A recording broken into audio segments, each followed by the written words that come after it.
So in terms of the new frontiers and new directions, I hope I can give you this, I can let you walk away from this symposium with the impression that there's at least one new area, new frontier that is doing research on China using archaeological data. I know many people get scared whenever they hear the word archaeology or archaeological.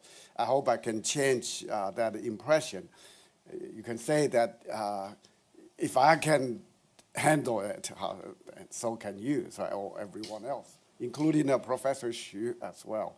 But just in way of background, many of us did not realize what wealth of data there is about China's prehistorical time periods, because about 5 years ago when at one of our summer school programs for quantitative history, one of the participants, Yu Xiao, was presenting something about structure of walled cities in prehistoric China. So I was very intrigued, so I asked him whether there's any database anybody has collected based on all the archaeological reports done by archaeologists. He said no. But on the other hand, he also told me that the last 30 or 40 years, especially over the last 20-some years, as the different infrastructure booms have been going on in China. First, the highway boom, and then the high-speed rail boom, and then the real estate boom that is still going on, and so many infrastructure projects. So many of those projects accidentally uncovered a lot of archaeological sites. So this is why over the last 3 decades, China has surpassed every other country in terms of the number of archaeological discoveries. So this is why our database collection effort has included in our database more than 100,000 archaeological sites with various aspects and a lot of detailed information included in this. I have to say that earlier Professor Mulan was mentioning the past did not announce the future, right? I will show you that actually China's past of 5,000 years ago did announce the future of 5,000 years later. It's just that we did not hear it, right? We did not pay attention to that announcement. So let me just as a way of introduction, a lot of German scholars in the 19th century made very bold statements, especially this one, Hegel. Chinese history is essentially historyless. It is just a repetition of the overthrow of the monarch. No progress can be produced from it. So in other words, he basically makes the point, China's history is that it has no history, okay? The present today is also the past many thousand years ago. But I have to say, as a philosopher, he did not really have any data to back up his plan. So I will do some of his the work he should have done. And then Skinner, it's actually pretty interesting. Skinner is one of the famous historians who has proposed also big theories. But in some ways, his explanation of the claim by Hegel, even though Skinner does not say it this way, is that, okay, yeah, the Chinese history has no history. It's mainly because, Chinese history has been characterized by repeated cycles of economic development followed by a decline and then again, okay. But nonetheless, he points out what I would consider to be very more interesting characterization by him, that is, northern China followed this Kaifeng style northern development model, whereas southern China, especially the coastal line, followed this Hangzhou or Suzhou style southeastern model of development. But more recently, there's a lot of work done by our friends and colleagues trying to understand why events of many centuries ago have continued to have impact on what is happening today across China.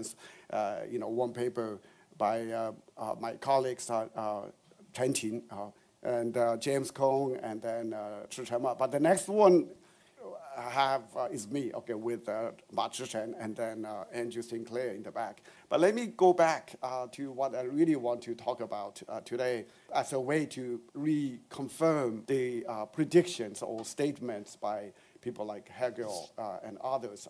So if we look at these two maps, this is where I would say we can see that announcement made by the past, some 5,000 years ago, about the future of 5,000 years later was not heard by anyone, but that announcement has been there. So the left of this screen shows a map of the 126 walled cities. So we can view all those walled cities, walled settlements, as relatively high population density societies that represented the most developed regions 5,000 years ago. So this period covered here goes from 3000 BCE to about 2000 BCE. So over that 1,000-year period, 128 relatively developed walled cities emerged. But one thing you can notice is that all those 128 cities of the most modern, the best development as of the time, they lie along the Yangtze River and above. So basically, in a general sense, all those early development took place in northern China, but nothing in the south. So south of the Yangtze River, no walled city as of between 5,000 and 4,000 years ago. But if you look at the geographical or the spatial distribution of early development 5,000 to 4,000 years ago on the left, and then compare that spatial distribution with one of the recent sort of spatial representation of regional development in China. So on the right, you see the nightlight density of each region in 2010. If we do it today, it will be very similar. So the bright spots, the bright areas represent high development, high population density, higher income areas, and then the darker regions represent darkness or lack of development, so to speak. So you see a lot of similarity between these two maps, even though the two maps are about 5,000 years apart, right? The one big difference is really the coastal line. So the maritime trade development was the only thing in Chinese history that really broke the patterns of development from 5,000 years ago.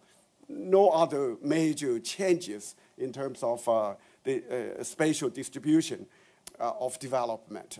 And then in order to really emphasize that until the Tang Dynasty or even the Song Dynasty period, much of the actions in Chinese prehistory and early history really took place in the north.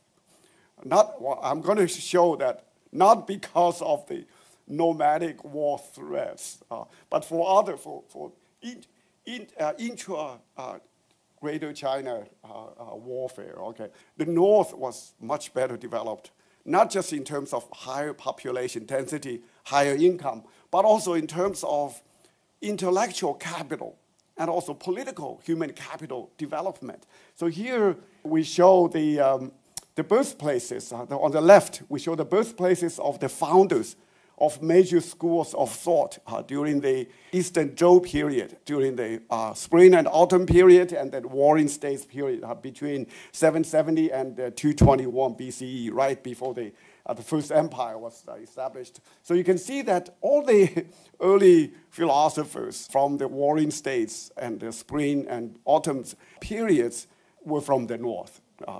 North of the Yangtze River or along the Yangtze River.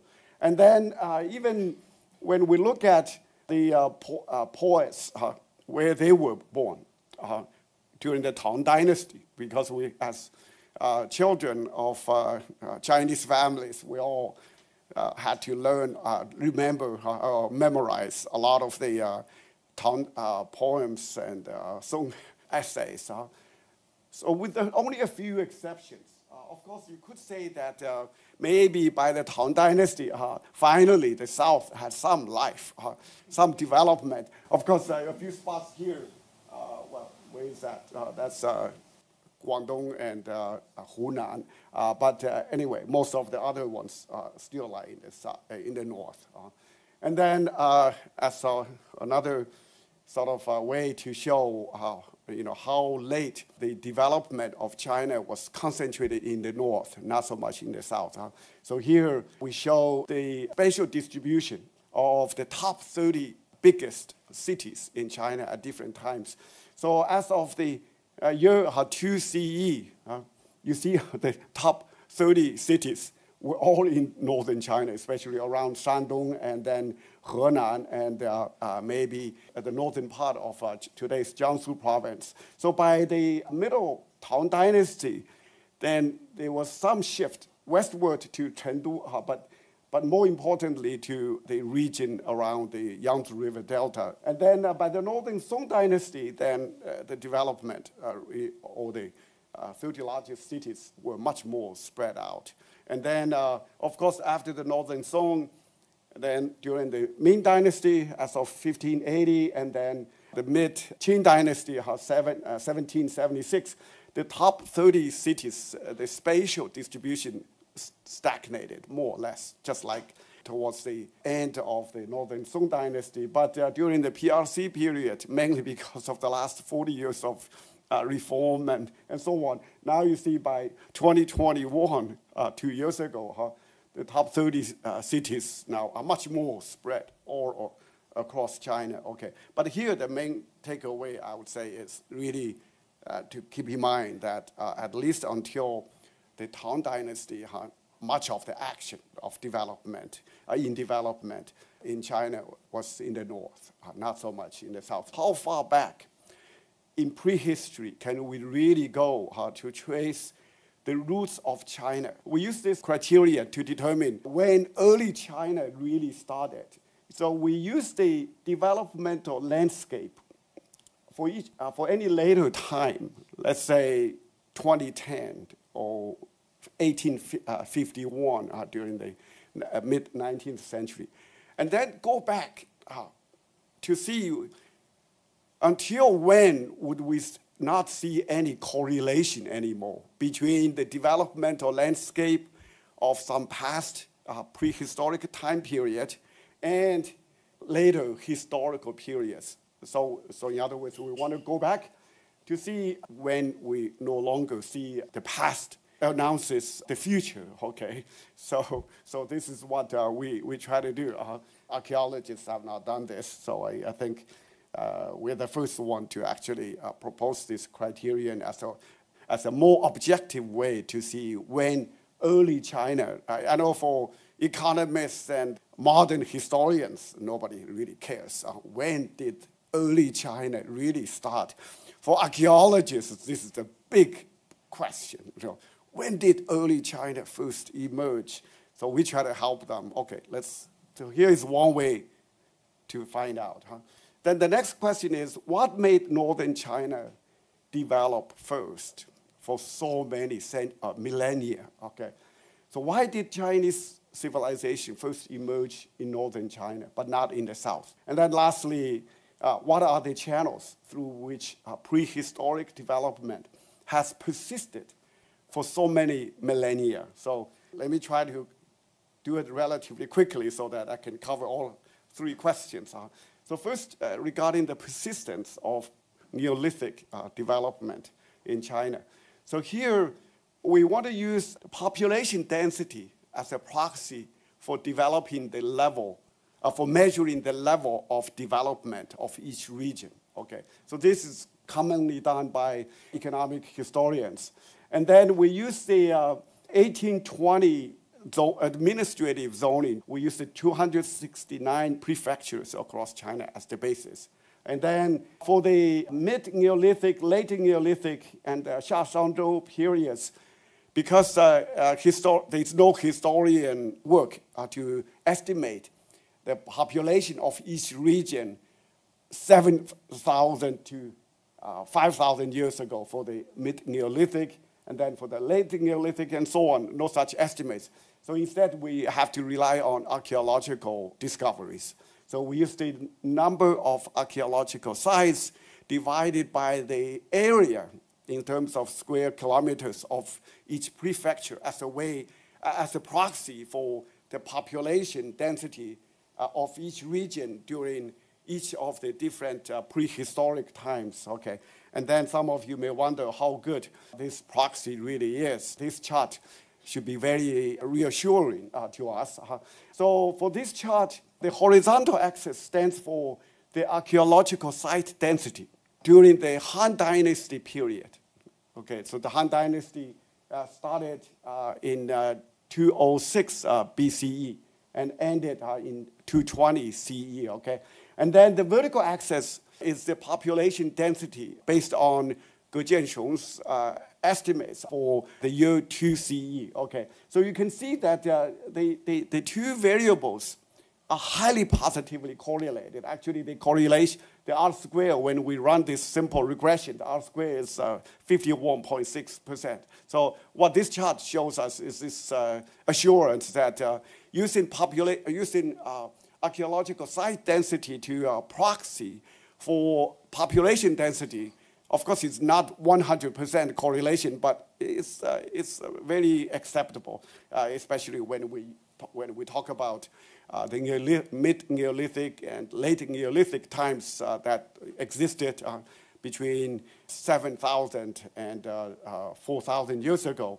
And then, as I said earlier, we want to use the developmental landscape as represented by the population density or archaeological site density, first for the late Neolithic period, or the Longshan period, between 3,000 and 1,700 BCE, to calculate the raw correlation between the population density 5,000 to 3,700 years ago, and the population density during the Xiaoshanzhou period, for example, here, then the correlation is 54%. Okay, so in other words, those high population density regions, 5,000 to 4,000 years ago, remained, at least with 54% correlation, remained high population or more developed regions. Okay, and then this correlation gradually declines as we move to later periods.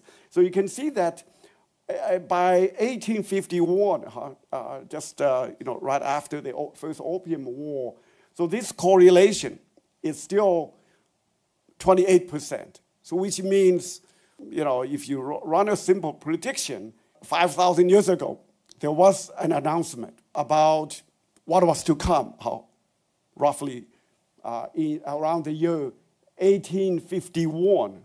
Well, that announcement would have a pretty good high accuracy level of something like 28%, okay? So I know a correlation of 28% is not considered to be super high, but we're talking about the developmental landscape 5,000 years ago and the developmental landscape 150 years ago. And then, of course, statisticians and econometricians sometimes use rank correlation. So the raw correlation may be too optimistic in the sense that, some archaeological sites should have been discovered, but not yet. So there's a lot of selection error involved. So the rank correlation may be less dependent on the completeness and the accuracy of all the archaeological sites. So out of the 269 prefectures, we rank 269 prefectures according to their population density level, okay? Then we all only care about the rank, relative rank, rather than the absolute level. So in this case, then, the correlation levels are all respectively higher. This should be the case, because this captures more the notion that the most developed region 5,000 years ago on China's landmass, probably should still remain the top most developed region 5,000 years later, even though the exact population level may differ somewhat in terms of who would really have the, anyway, you got the point. Let me show you this next chart, which may be more intuitive, okay. So there are three sets of charts, okay. So this first set, the two lines, reflect the raw correlation, that's the bottom line, and then the rank correlation levels in terms of the correlation between the mid-Neolithic period developmental landscape. So the mid-Neolithic, remember, starts from 7,000 years ago and ends at 5,000 years ago. So in other words, we use the developmental landscape between 7,000 and 5,000 years ago as the basis to predict what was to come at each of the later time periods. So in other words, if we think that the developmental landscape 7,000 to 5,000 years ago did not change at all, then we should see a flat line of 100%. So whatever happened, of course, when we talk like that, right, here behind this statement there is this assumption that, well, we can, as Professor Xu would get excited about the Han Dynasty or the Tang Dynasty and then Qing Dynasty. If the correlations for all the three sets would stay at 100%, that would tell us it doesn't really matter whether there was a Tang Dynasty or Song Dynasty, Ming Dynasty, and so on, because, hey, nothing changed. The name maybe it's changed from Tang to Song and Ming, but in reality, as far as the developmental landscape is concerned, no change. But on the other hand, what I want to draw your attention to is, okay, the first two lines drop relatively fast. So by the Tang Dynasty, the correlation goes down to about 40%. And then by 1102, the correlation drops below 20%. Okay, so in other words, if we want to make the claim that early China started some 7,000 years ago, probably that claim does not have a lot of statistical support, because using the developmental landscape 7,000 years ago, then we cannot explain that much. All the developmental landscapes after the Tang Dynasty, especially after the Northern Song Dynasty, because it drops down very fast. But if we use the late Neolithic as the benchmark, so this goes again from 5,000 years ago to about 4,000 years ago, the two red lines, then they don't drop down towards zero as fast, especially before the 20th century. These two correlations stayed at somewhere between 20% and 40% for much longer. Okay, so this is why we say, based on the correlations, probably the mid-Neolithic period did not establish a prototype of what we later call China. So I don't want to say at that time it was called China, because otherwise Professor Xu would give me troubles. By the late Neolithic, then things were looking pretty good. Of course, some of you may say, well, simple correlations don't really tell us that much, because it's possible that some regions anyway were so much better for humanity to live in them, so they should have higher population and so on. So we control for a host of many things, especially if we control for agricultural productivity, as represented by these indicators, as well as prefectural fixed effects and terrain ruggedness and so on. And then run regressions with respect to each past period, the mid-Neolithic period, and then we use the late Neolithic period to predict, to exactly predict all the later periods, population densities of each region. So what I want to show you is that statistical significance in using the population density of the late Neolithic to predict each of the historical time points' population density. The statistical significance remains very high with 3 stars, very significant at the 1% level, all the way up to 1851. So, when we saw this set of results here, at least I was so happy. I was like, wow.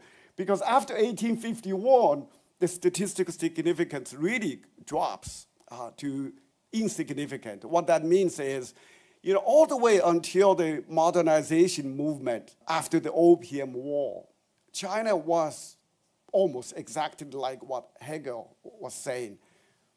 There's no history. Chinese history did not have any history because it did not really change that much. There were changes, but hey, we can at least use the developmental landscape 5,000 years ago to still have pretty good predictability of what was to come in all the subsequent almost 5 millennia up to 1821.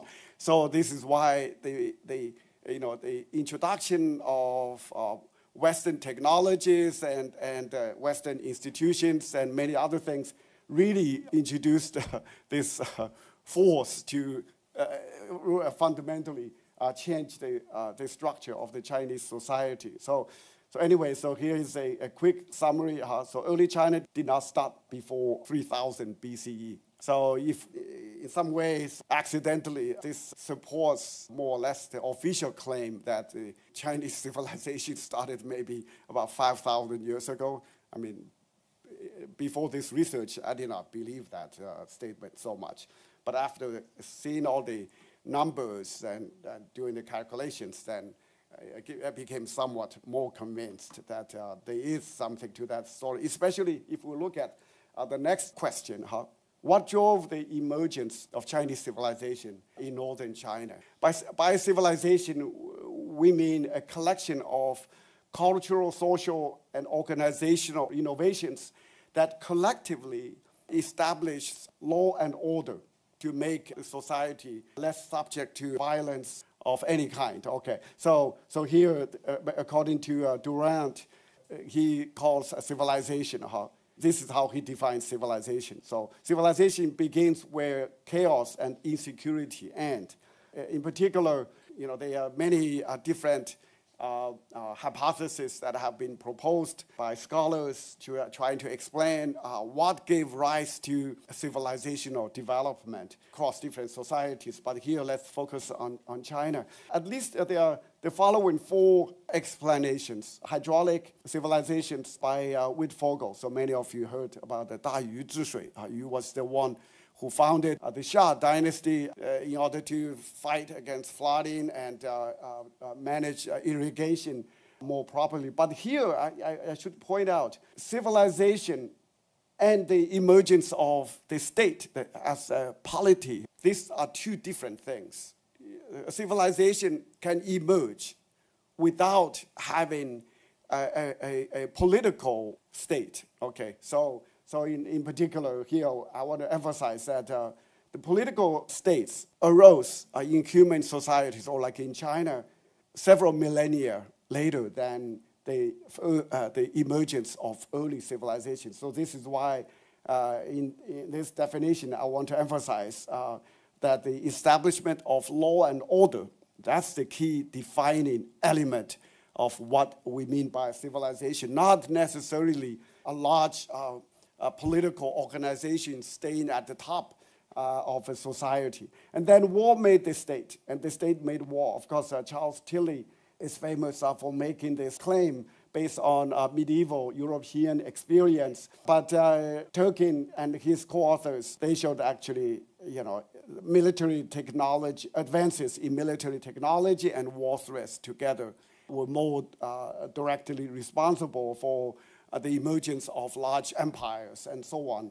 And then recently, a group of economists make the claim that perishability of domesticated crops was the major driver for the emergence of a civilized order for a given society. The main logic is that, if the domesticated crops were easily perishable after a few days, then you would not need to develop complicated rules and governing systems to establish property rights and property boundaries, contractual rules, and so on.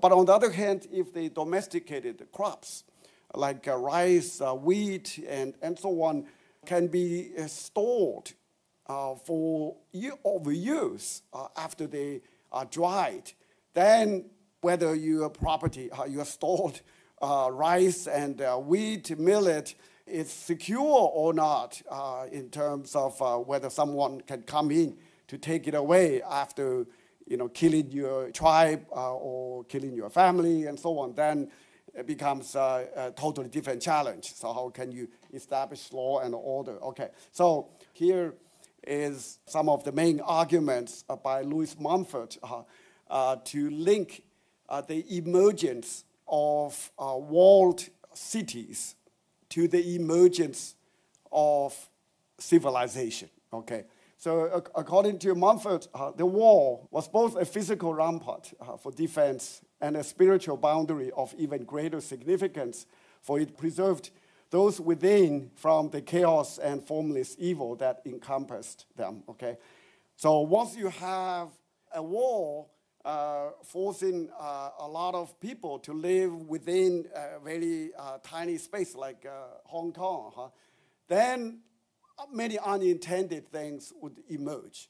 That is, the city, almost from its earliest emergence, brought with it the expectation of intensified struggle within. Okay, 1,000 little wars were fought in the marketplace, in the law courts, in the ball game, or the arena. Okay, so in other words, maybe at the beginning, the formation of walls, defensive walls and moats, was to protect the people within from attacks by others from nearby tribes and so on. But once you have all the people living within day after day, year after year, then you better have some structure of governance, some administrative rules, so that law and order can actually be established, so that the people living within would not just keep fighting with each other. So this is why here the demand for some civilized order to emerge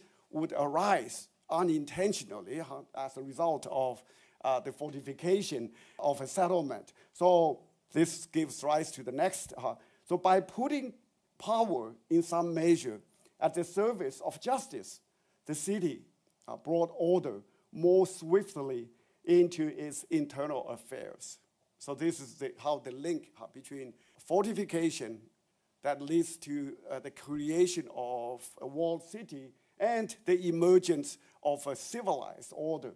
So a high degree of law and order achieved by complex Neolithic societies is a testimonial to the civilizing power of the city. Okay, let me show you two examples of early walled cities in China. So 6 days ago, I was at this place called Chentoshan. It's in Changde in Hunan that once wanted to be independent. Okay, so this walled city was there between 5,000 and 3,500 BCE. So between 7,000 and 5,500 years ago. Okay, it's not that big. So 180,000 square meters in size. But look at the structure. Okay, so there's a wall encircling the living space. Outside of this wall was this Puchenhe, the moat. It's very real. So there are several, so this is one city gate here, and then there's another one on this side, and then two gates that could only be accessed by either swimming across the moat or using a little boat. But this city, for this city, the defensive wall typically is 5 meters wide and 2.5 meters tall. So I took a picture of the moat, and then on this inside is the wall. It's actually very impressive. I mean, just remember, 7,000 to 5,000 years ago, China was still in the Neolithic age. No metallic tools were available or invented, not even invented, right? So only stone tools were used to do the digging and then construct the city wall. But of course, that wall city was too small, and then the social complexity level was not so high, partly because life was still too simple to demand very high complexity with a lot of hierarchies between the king, the ruler, and the bureaucrats, and then the commoners, and so on. But a more impressive example from the Chinese Neolithic period is Taosi. This is a walled city that's pretty large, with 2.8 square kilometers in size. This existed between 4,600 and 4,000 years ago. So in the southeastern corner of today's Shanxi province. But this city is much more complex. You can see, like, this is the palace area. So archaeologists have excavated 6 palaces here. And then next to it is this area, the living quarter area for the mid to higher class aristocrats. And then on the other side is the residential area for commoners. And then the specialization level and also division of labor were already very high. So here the storage area for granaries, and then here is the handicraft production area, and then this is where some of the cemetery areas are here anyway. So with that kind of high population density and large space with social hierarchies, then you need a lot of enforcement mechanisms and so on. So now let's see how we can actually answer the question I raised. Why did the Chinese civilization arise first in northern China but not in the south? So here now we divide China's landmass into 1,004 grid cells of 100 kilometers by 100 kilometers in area. And then we use the number of walled cities within each cell as the main variable to be explained. So in other words, if an area has a lot of walled cities, then very likely it contributed. That area has contributed a lot to the emergence of the Chinese civilization.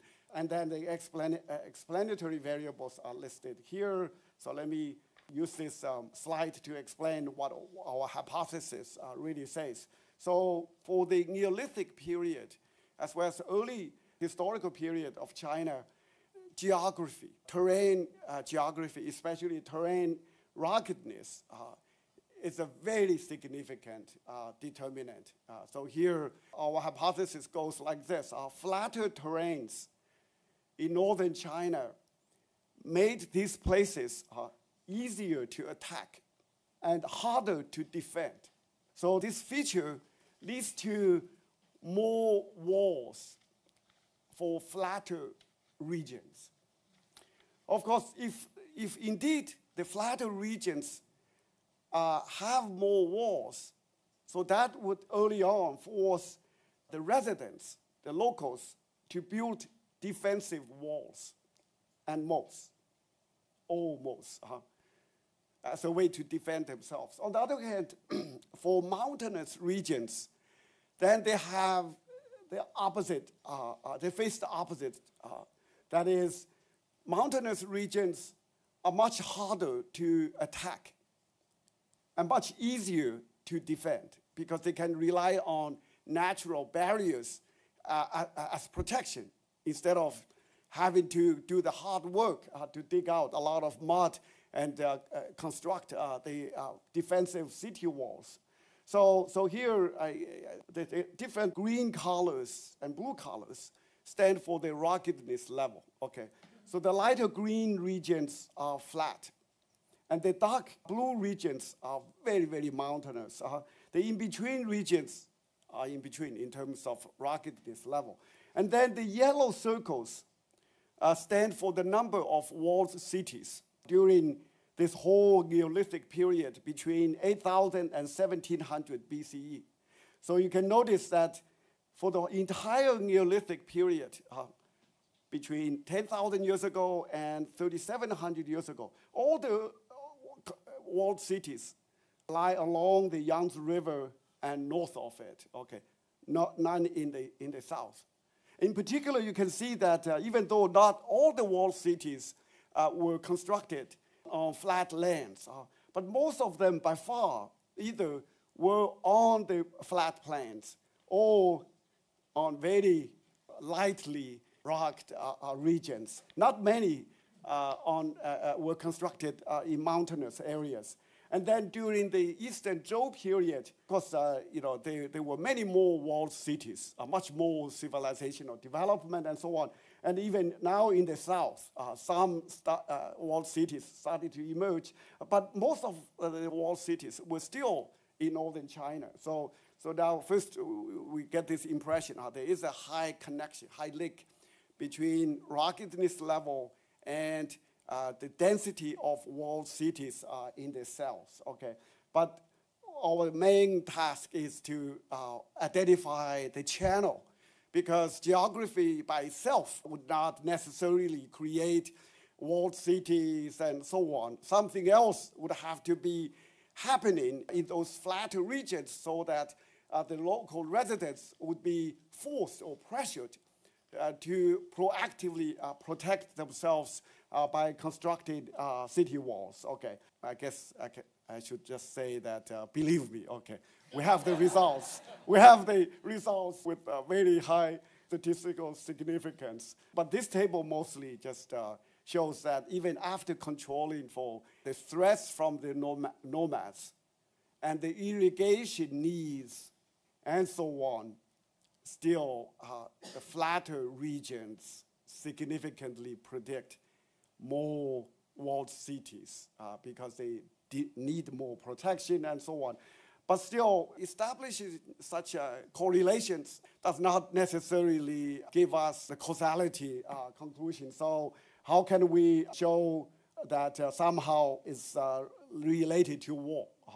So in other words, earlier I said, flatter terrains would make wars more likely to happen and harder to defend, which would force the local residents to construct artificial barriers for defensive purposes. But for the Neolithic period, we don't have war data for the regions. So this is where our creativity comes in. So we use the archaeological data on excavated burial objects. In particular, we use military burial objects excavated from the different graves and tombs as a proxy. So we calculate the number of military grave objects that have been excavated for each cell so far that came from the Neolithic period according to archaeologists' estimates. We use that as a proxy for the war threats the Neolithic people were experiencing during the time. The logic is very simple, okay? For any of us to care so much about weapons that we want to carry the weapons into our graves, literally, right? When we are alive, we must face war threats a lot. Otherwise, I would rather bring some precious stones and production tools, right? So here is what the spatial distribution of the military grave goods look like. So for the Neolithic period, so far there are some military grave goods that have been excavated from graves from the Neolithic time, okay, in the south. But most of the weapons that were in the graves existed in northern China, along the Yangtze River and north of it. And then for the Eastern Zhou period, you can see that now in the south, maybe because of the influence from the bad northerners, the southern people now also started to put military weapons in their graves, but still most of the excavated weapons from graves come from northern China. And then actually this next chart shows for the Eastern Zhou period between 770 and 221 BCE. So now we have historical war data based on the work by historians. So here we have two different variables being illustrated. So the red circles stand for the number of military grave goods for each cell. The square yellow and square red colors stand for the number of wars that have been estimated to be the case by historians for the Eastern Zhou period. So what you can see is that there is a high overlap of wars that have been recorded to be along the Yangtze River and north of it. And then those war-ridden regions not only lie in the north, they also are accompanied with more military grave goods. Okay. So here, when we relate the number of wars for each cell to the number of walled cities for the same cell during the Eastern Zhou period, you see that the big yellow circles, which stands for the number of walled cities, typically coincide with more dense red cells. So which means the high war frequency regions also have more walled cities built. So this is why we conduct fancy causality or channel test using both the Neolithic period data and the Eastern Zhou period data via a two-stage regression exercise. Okay, so anyway, so now I have to say, believe me, it's good. Okay, so let me jump to the last table. Okay, so here in this table, we want to address several different hypotheses together to see which hypothesis would be insignificant, would not be supported, would be rejected by the data, which hypothesis would be accepted. So the wall channel dominates and captures the effect of geography. So here we have the terrain ruggedness for each region together with the number of walls for each region in the regression together. So before the wall variable is included, ruggedness used to be very significant as well as for different subsamples. So indeed, the wall channel dominates and captures the effect of geography. So in other words, it's not flat lands per se that would give rise to walled cities and the early cradles of Chinese civilization. Rather, is those flat lands where more wars happened that forced the local residents at the time to build more walls, which would lead to civilizational development. So then what about the nomadic threats from the steppe?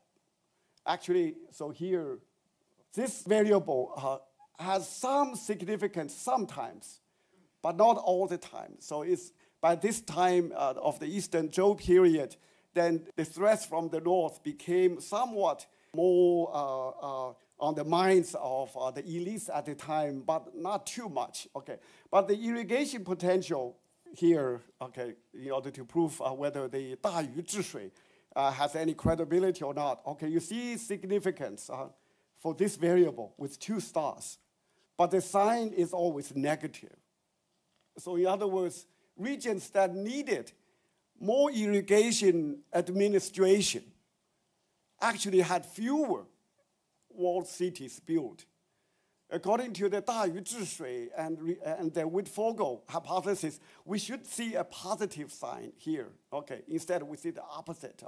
Actually, for the steppe distance, the distance to the steppe, for that variable, for the Neolithic period, it has the same problem. That variable has the opposite sign, a positive sign instead of a negative sign. Anyway, but the main takeaway from this part of this exercise is that northern China developed first because of war threats. That's also the reason for the Chinese civilization to first emerge in northern China, whereas in the south, the mountains became a very convenient defense against enemy attacks. So the southerners, the southern barbarians did not need to form complicated administrative structure to have someone to be the king, to be the ruler. Everyone would be just fine living in a flat society way, not having to subject themselves to some ruler. So this is why also in another research project we show that southern China today do not have much of an aspiration to be a powerful official or to be the king or ruler, and also they would not bother to be ruled by others because, hey, especially for Hong Kong people and Cantonese and Fujianese, as long as they can make some money, then that's all they want, right? But that cultural preference goes back to the Neolithic time in the sense that, Northerners faced a lot of war threats, but the people living in mountainous areas would not have to be so threatened so frequently. So as a result, any kind of pro-power, pro-political organization culture really did not have much of a base in the South. But in the North, life was much more complicated and was not secure, so they had to. Anyway, so let me just stop here. All right. Yeah. Okay. Thank you so much. Okay. As a traditional historian, so I'm very always excited to hear the very scientific history, right? Especially from the economist or from Ziwu's perspective. So now you see why they gave us 74 million to support our quantitative history project. Right? But one thing I have to basically have to mention that many years ago in the United States, there are some quantitative historians try to have a spin on the South history. Then unfortunately, it was discredited later on. But in last 20 or 30 years, many historians now basically start to pay attention to digital history, digital humanities. Now Ziwu is doing the quantitative history. Peter Bo and his team members at Harvard with Fudan is doing historic GIS. Of course, last year you invite Wang Yuhua of Harvard give a talk about how to use big data to basically to see what happened in China between strong leaders and weak states. Then I think maybe you know that Hutter DeWitt in Europe is doing also the digital history. So that's really very exciting new directions, give us new perspectives. So that's basically just really have a high actually note for this conference. So let me stop here. But one thing, but I'm very conservative historian. Have to say something because Ziwu's talk is about archaeological data, but archaeology discovery, by the way, so far seems very accidental. But give you two examples. One, in 1899, the folks discovered the oracle bones by accident. Then in 1974, the farmers dig up the first emperor's tomb by mistake, right? So now basically, maybe one day, archaeologists can discover something.